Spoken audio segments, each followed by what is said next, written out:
Blake Lively has now responded to the video footage that was released today by Justin Baldoni's team. She says it proves that she was being victimized in this scene and there was no intimacy coordinator to be seen. Her legal team gave a statement to TMZ saying Justin Baldoni and his lawyer may hope that this latest stunt will get ahead of the damaging evidence against him, but the video itself is damning. Every frame of the released footage corroborates to the letter what Miss Lively described in paragraph 48 of her complaint. Here's the paragraph they're referring to.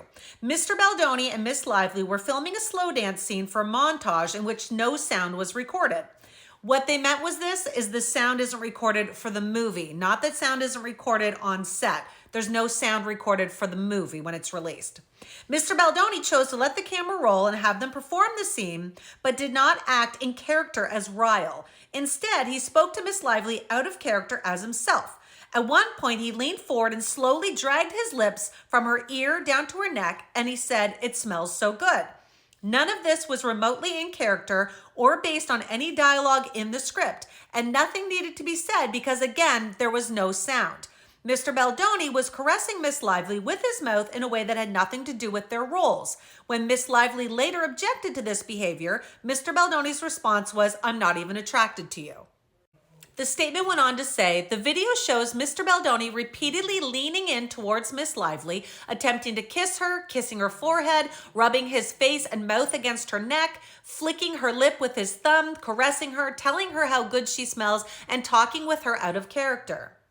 Blake's team went on to say that none of the intimacy in this scene was discussed or choreographed in advance, and they said every moment of this was improvised by Mr. Baldoni with no discussion or consent in advance, and no intimacy coordinator was present. Mr. Baldoni was not only Miss Lively's co-star, but the director, the head of studio, and Miss Lively's boss.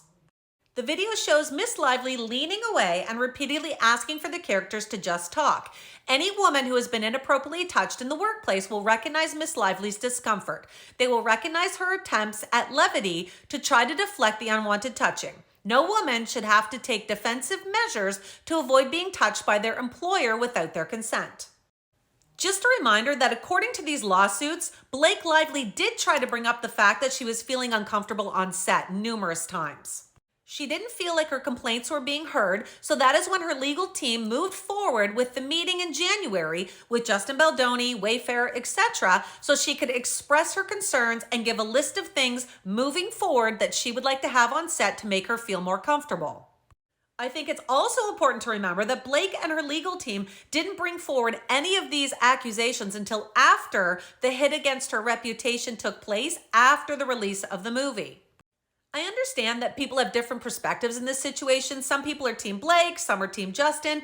I think what's not okay, however, is people attacking Blake Lively because she came forward with her accusations of sexual harassment, which were documented well in advance of the release of the movie.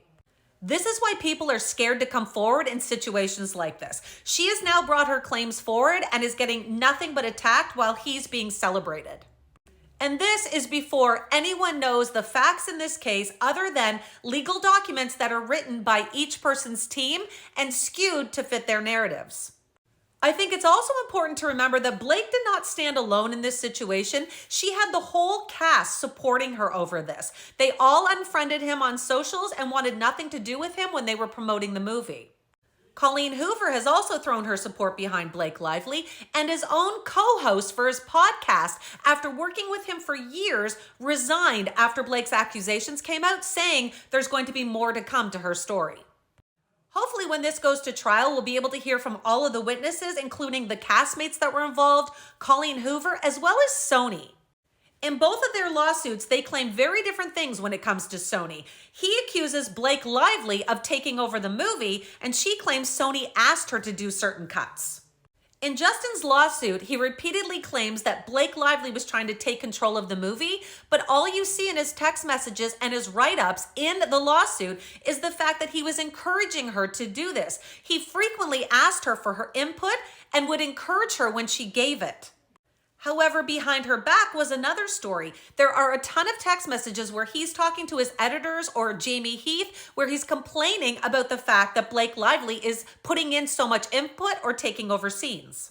You can't have it both ways. If he didn't want Blake Lively to be a part of the edits, the cuts, the wardrobe, then he shouldn't have been encouraging her to do so. And he definitely shouldn't now be using the fact that he thought she was taking over the movie as a defense against her sexual harassment and PR smear campaign. They are two totally separate things.